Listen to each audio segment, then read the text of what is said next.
E agora, aproveitando que a gente falou de coisa ruim, quero falar de uma coisa boa também. Também não é boa, né? É mais ou menos boa. Como é que a filosofia vê os relacionamentos e o amor? Tem. Eu sei que tem um clássico, O Banquete de Platão, que aliás é um dos meus amo, é uma das minhas definições favoritas de amor, é a do Platão. É maravilhoso, sim. E é ele tem uma, mas no texto ele já traz 5, né? Tipo, uma virtuosidade, assim. Tipo, ele traz lá 5 personagens, cada um vai dar um. É um texto incrível e ele inaugura um pouco as tradições de texto sobre amor, mas o amor, na filosofia, como temática, geralmente é visto com maus olhos. É mesmo? Pois é. É um tema menor. Muitas vezes é rebaixado. Então, por exemplo, no estoicismo se fala muito pouco. No epicurismo se fala muito pouco. Isso falando de filosofia antiga, né? Mas na filosofia moderna... Faz um pouco de sentido os estoicos não transarem, só pra... Só queria levantar um ponto aqui. Fala-se pouco. Eles não dormiriam com a pessoa no primeiro encontro, isso eu tenho certeza. Definitivamente. Então, é um tema que é visto... sempre foi visto na história da filosofia como uma espécie de tema menor. Não é o grande tema, né? Quais são os grandes temas? Epistemologia, né? O que é conhecer. Ontologia, o que é o ser, né? Física, o que é a natureza. Lógica, o que é o pensamento ou o raciocínio. Política, né? O que é a polis, como agir na polis, enfim. Ética, né? Como agir no sentido mais, né, moral. Todos os grandes temas da filosofia. Quando você fala o amor, ninguém pensa filosofia. As pessoas pensam outras coisas em geral, né? Mas existem grandes textos sobre amor, e aqui eu incluo também a amizade, por exemplo. Existem, sim, reflexões da filosofia sobre esse tema. Eu acho que você trouxe o banquete, e lá a gente tem um pequeno... O Platão, na verdade, ele tem vários, né? O banquete é um deles. Ele tem o Fedro, tem o Lisis, são outros diálogos que o tema é esse. Então, na filosofia platônica, que inaugura uma certa tradição, já tem bastante. Mas ali, se a gente pegar aquele texto, já tem várias maneiras de pensar o amor, o que eu acho maravilhoso, eu acho bonito nesse texto que inaugura uma certa tradição, que tem sim o Sócrates trazendo a ideia dele, mas tem várias outras. E tem mitos, né? Tem um médico falando sobre o amor, tem um poeta falando sobre o amor, tem alguém um tragiógrafo, né? Alguém do teatro, que naquela época é a tragédia. Tem um filósofo, tem o Sócrates, né? Cada um vai trazer um jeito de pensar o amor. Ou seja, o que eu tiro disso, desse primeiro texto, de um texto inaugural de uma certa tradição filosófica sobre o amor, é que o amor ele não é algo que é pensado como um objeto único, mas como um objeto necessariamente plural, né? Como algo que move diversas necessidades, né, para o pensamento. Então, pensar, né, o amor a partir do corpo, a partir da razão, já são coisas diferentes. A conexão entre isso, nas relações, na maneira, né, como a gente se relaciona politicamente também, né? O que seria uma sociedade fundada por amor e não por ódio, por exemplo, é uma pergunta. Né? Então, o amor parece surgir na filosofia, para tentar deixar mais claro o que eu estou querendo dizer, como uma espécie de grande abertura para pensar algo que move, algo que é movente por excelência, o móvel das coisas, né? Então, acaba trazendo alguns outros filósofos, tipo Montaigne fala do amor, eu já disse aqui, dos clássicos, né? O Spinoza, não falamos do Spinoza até agora. Spinoza tem uma definição maravilhosa de amor, que é simplesmente amor é aquilo que eu percebo que me deixa alegre, que me faz bem, digamos assim. É aquilo que eu percebo como causa da minha alegria. Né? Então, os filósofos vão se debruçar sobre o amor, mas o amor vai ser, na filosofia, eu vejo esse caráter de sempre ser uma espécie de interrogação, algum movente, algo que leva a uma abertura, assim. E Nietzsche falava de amor? Que essa é uma pergunta boa. Eu vou seguir...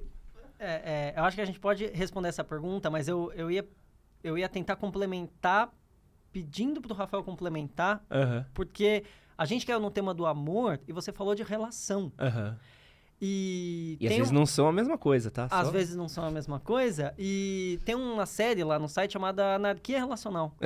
E é uma série que a gente tem muito orgulho, é algo que deixa a gente muito feliz. É um pensamento que o Rafael está desenvolvendo mais e mais, está se debruçando muito sobre o assunto.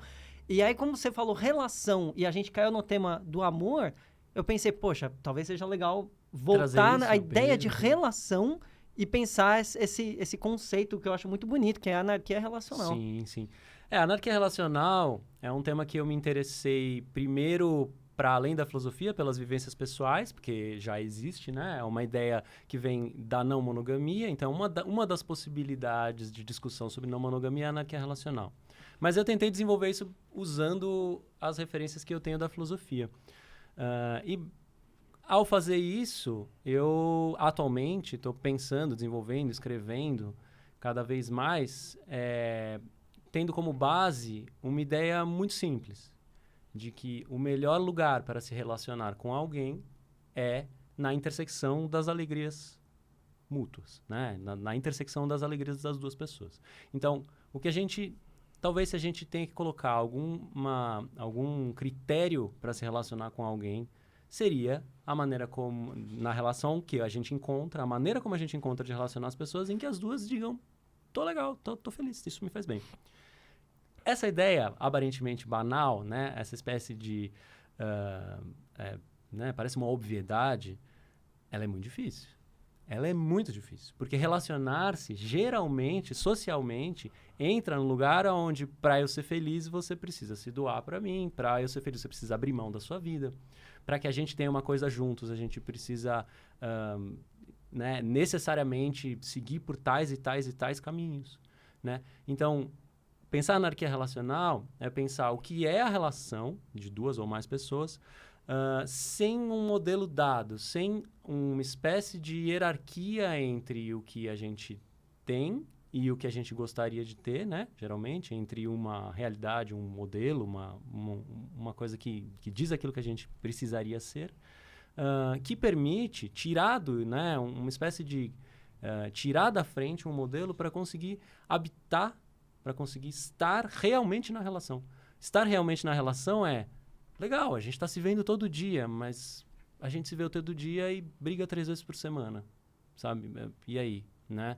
E sei lá, ou então, sei lá, eu gosto de você, tô apaixonado por você, mas apareceu uma outra pessoa, e como é que a gente vai fazer isso? Será que eu tenho que abrir mão de tudo pra gente continuar junto, né? Então, esse tipo de problema, que tem sido, acho que cada vez também mais frequente, a discussão sobre não monogamia tá muito em alta, né?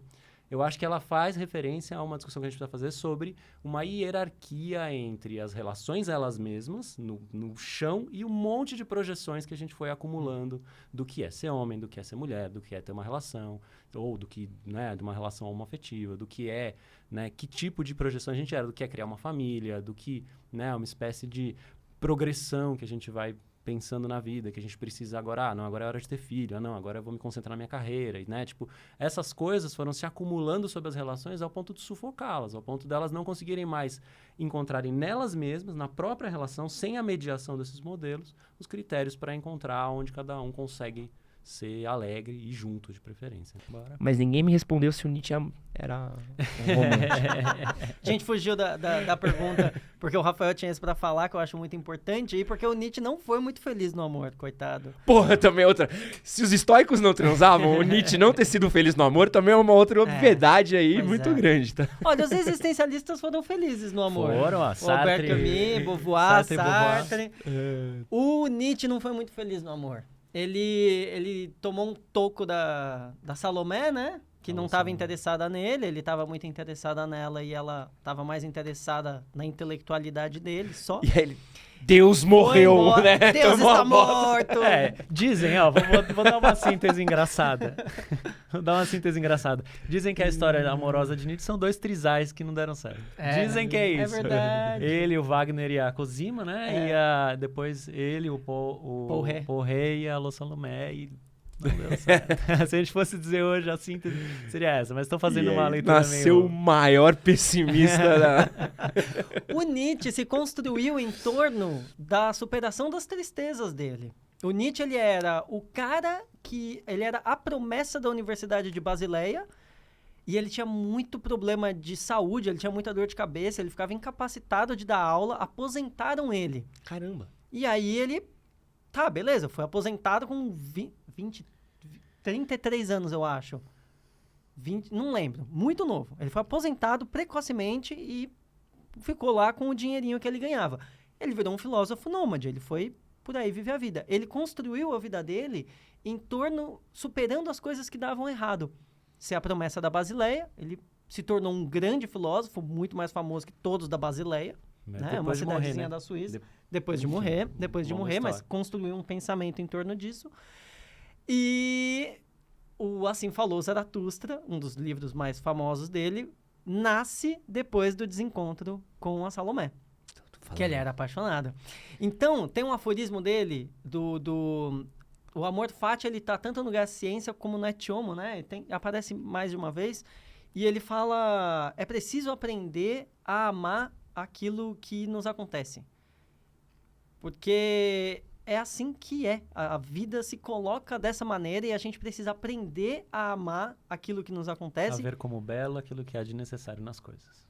E isso é uma pancada, você parar pra pensar nisso daí. E isso torna as coisas belas. Isso faz a gente, né, tem um pouco, esse amor fati tem a ver um pouco com o estoicismo, que é aprender a amar o acontecimento, aprender a amar as coisas acontecendo, aprender a se integrar, a se colocar, a se abrir para o mundo acontecendo.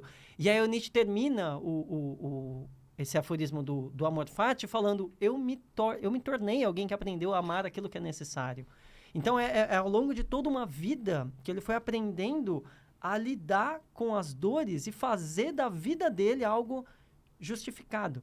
Né? Ao invés de morrer falando, que bosta, ela não me quis, ou que bosta, não foi o professor, sei lá, ele morreu falando... Quer dizer, ele perdeu a sanidade esqueci agora também, estou esquecendo as datas, mas ele perdeu a sanidade. Mas perto disso, ele tava filosofando e dizendo, não, a minha vida está justificada, faz sentido. Então, talvez o Nietzsche não seja muito bom para falar de relacionamentos, ele realmente não teve muita sorte nesse ponto, que nem o Schopenhauer, por exemplo, que ele muito admirava. Outra obviedade. Né? Outra. Mas ele aprendeu a se relacionar com a vida, digamos assim, né? Ele foi encontrando a maneira dele de lidar com dores e percalços que ele teve bastante pelo caminho. Esse que você acabou de assistir foi um corte do nosso podcast sobre filosofia com o pessoal do Razão Inadequada. Se você quiser assistir o episódio completo, vou deixar ele aqui do lado para vocês, um outro corte que eu tenho certeza que você vai gostar. E não esquece de se inscrever no nosso canal. Valeu!